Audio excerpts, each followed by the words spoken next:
One of the other things about rockabilly is, you know, the use of the shuffle.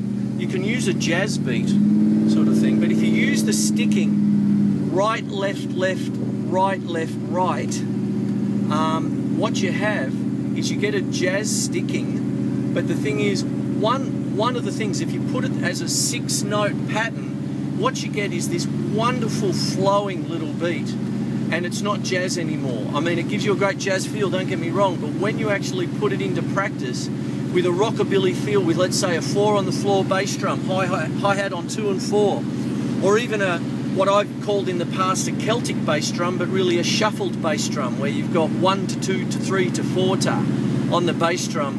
I mean, the kind of power you can get from that beat is something to be savoured. So that's right, left, left, right, left, right. Put it together.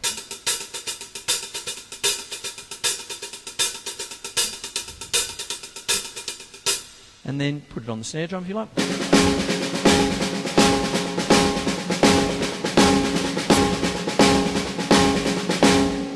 Great little triplety feel there. Put a 4 on the floor bass drum, hi-hat 2 and 4.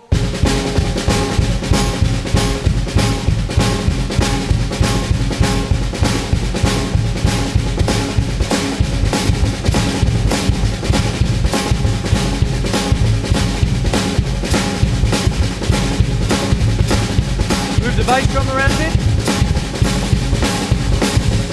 Place the hi-hat.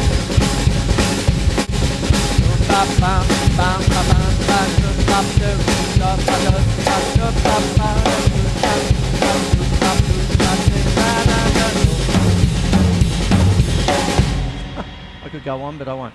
But there you go, that's a great little rhythm too.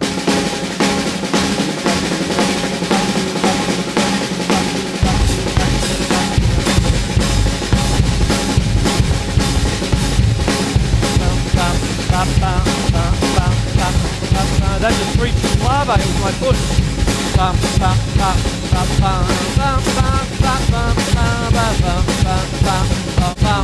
Something like that anyway. I hope you can hear me. And there you go.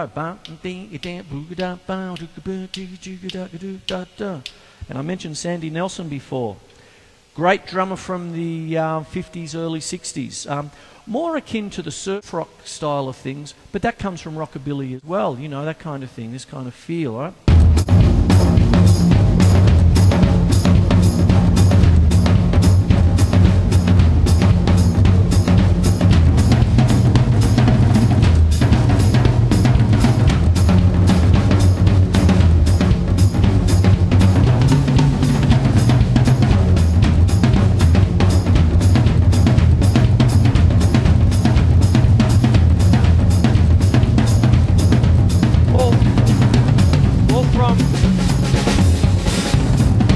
I don't know what that last bit was, but it's all got to do with the 12-bar blues and a 3/2 clave as well, but more of a driving kind of a rhythm there, and it's got that real feel about it. It's just something great about that kind of style of music wrapped into that rockabilly world. And there you have it. One of the other things about rockabilly is the influence it has given to different styles of music that comes after it, because you know, rockabilly in and of itself is fairly rebellious kind of music from the 50s. You know, you've got your hot rods, you've got your lifestyle that I've talked about, stuff like that. And we're dealing with, you know, like...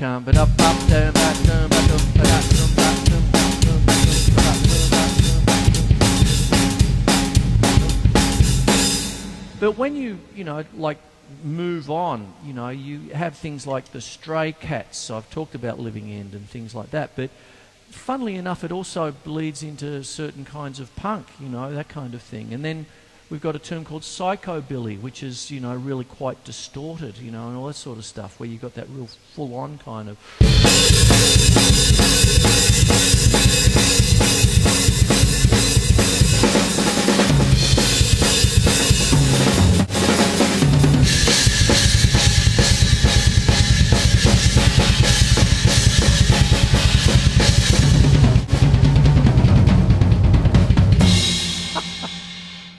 That's a bit heavy for rockabilly, but you can see that it's got its roots in. There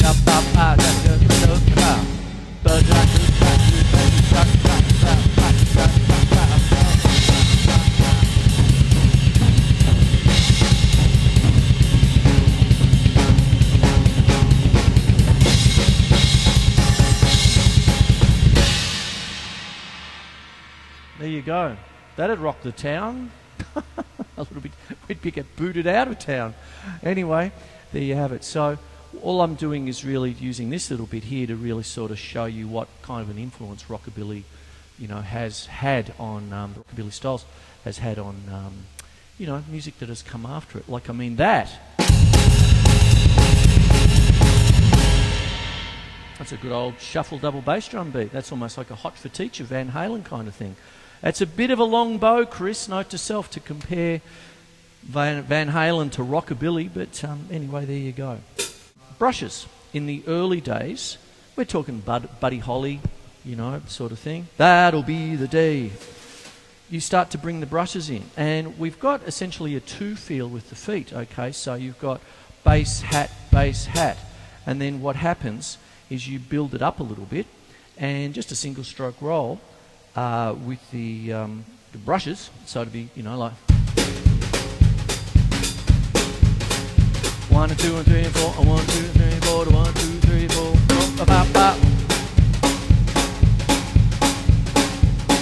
and accent the backbeat. 1 2 3 4 1 2 3 4 1 2 3 4 1 2 3 4 syncopate.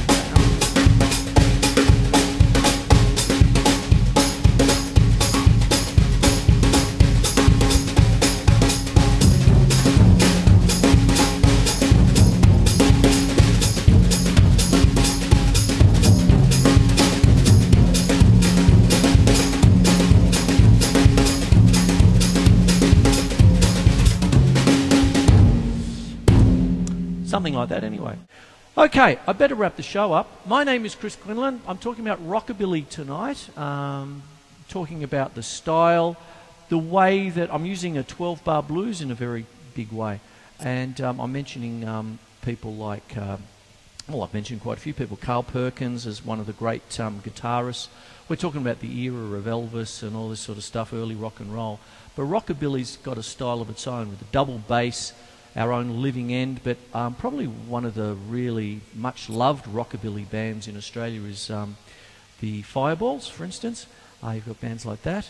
I saw a band called the Infernos on the weekend, and there you go. They weren't bad either. They were pretty damn hot. And what happens is you've got all these styles, and it's also a culture, the hot rods, all that sort of stuff. Where you go to a hot rod show, rockabilly is sure to follow. Good old rock and roll, the lifestyle, the culture, the dress sense, everything. It's just terrific, and lots of camaraderie about it as well. At least that's my impression of it too. Anyway, and there you go. So, my name's Chris Quinlan. It is The Drum Show. If you'd like to contact me, it is drumshow@hotmail.com, and the website is thedrumshow.net. Hope you like what I'm going on about. See you next week. And I couldn't finish the show without sending a cheerio and many thanks to Wayne and Robbie McDonald for the use of their wonderful Impala.